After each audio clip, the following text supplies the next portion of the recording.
start living in the present. If you're someone who's been suffering with chronic fatigue syndrome or somatic symptoms or a nervous system disorder where you've had to be stuck at home and you're spending a lot more time with yourself than you've ever spent, or maybe you've been spending a lot of time with yourself for the last few years since you've been sick, you have a lot of time to just think to yourself. You spend a lot of time with your own thoughts, reliving the past or thinking about what could happen in the future, but chances are you're probably not living in the present moment as much as you should be. How do I know this? Because I've been in your shoes before. If you're someone who's suffering from something like chronic fatigue syndrome or ME or nervous system disorder or anxiety attacks, I know what it's like because for the longest time, I was stuck living in the past in regrets or living in the future, worrying about what could happen. I was never really fully present in the moment, and that just led to me getting worse and worse.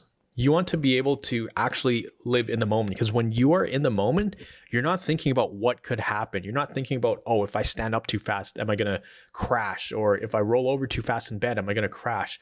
Oh, I'm having shortness of breath. Am I going to run out of oxygen? Will I be able to breathe? You're not worrying and future pacing about what could potentially happen. You're not worrying about the fears and anxiety. And you're also not regretting the past. You're not going back and thinking, oh, wasn't it so nice when I could do this? I wish I could be that person I was again. I wish I could go for a run. I wish I could play the sports again, work hard and work 10 hours a day.